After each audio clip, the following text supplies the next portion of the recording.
curiosidades das coisas em que Jesus os apresentou, das coisas em que eles vivenciaram ao seu lado.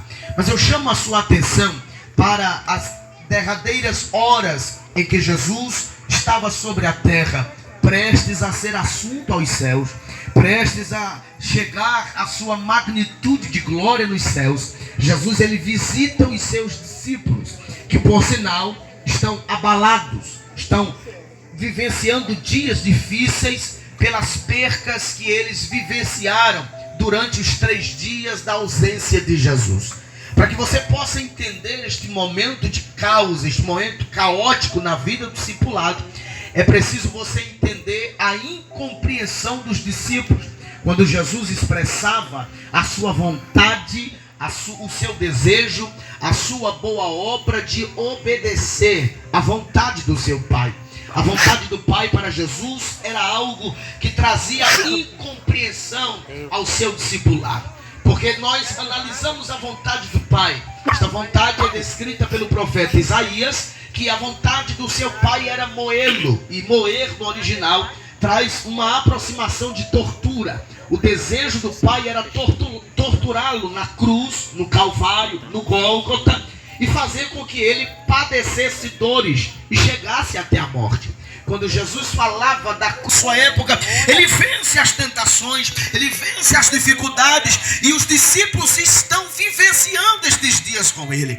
Então eles olham para Jesus e têm essa noção de um Cristo imbatível, de um Cristo invencível, que supera todas as tribulações, que supera todas as dificuldades. Não estamos falando de alguém comum. Estamos falando de alguém que anda sobre as águas. Estamos falando de alguém que os demônios se sujeitam a ele. Estamos falando de alguém que o Pai, o Senhor de todo o céu, olha para a terra e testifica este ser o seu Filho. No capítulo 3 do Evangelho que Mateus escreveu, quando Jesus está sendo batizado por João Batista, a Bíblia diz que os céus se abriram e o Pai reverberou dizendo: este é o meu Filho amado, em quem me comprazo. E desceu sobre ele uma pomba em forma corpórea do Espírito Santo, e todos entenderam que ele era o Filho de Deus. Porém, quando João vai descrever a vontade dele de fazer a vontade do Pai, nós lembramos da oração do Pai Nosso, quando ele diz: Pai nosso que estás no céu, santificado seja o teu nome, venha a nós o teu reino,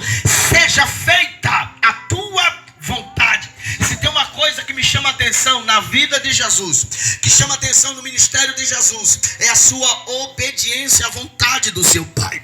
Uma coisa eu chamo de meu Pai, para que vocês possam entender que foi Ele quem me enviou. No capítulo 5 do Evangelho de João, ele vai dizer: eu não desci do céu, senão para fazer a vontade daquele que me enviou. A obediência na vida de um cristão, a palavra de Deus, a vontade de Deus, a soberania de Deus tem que ser a sua prioridade. Mas algumas pessoas não entendem a obediência de Jesus, porque Pedro chega para ele e diz: o Senhor não precisa passar por isso, o Senhor não precisa passar pelo Calvário, o Senhor não precisa passar pelas dores, o Senhor não precisa passar por esta situação. Incompreensão. As pessoas não entendiam quando ele dizia: para mim importa ser entregue, para mim importa passar por estas dores. Coisas sobrenaturais todos os dias, porque quem vive ao lado de Jesus vive sobrenatural todo dia,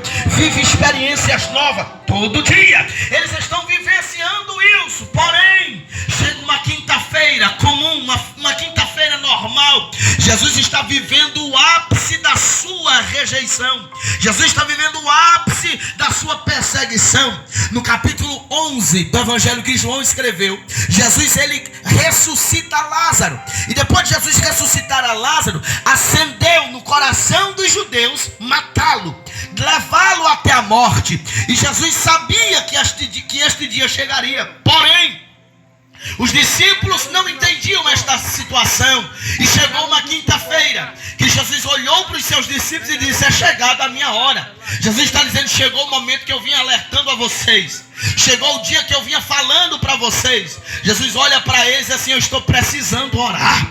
Judas, aquele que é conhecido como traidor, levanta-se, vai fazer aquilo que estava em seu coração, vender Jesus por 30 moedas de prata. Ele sai até os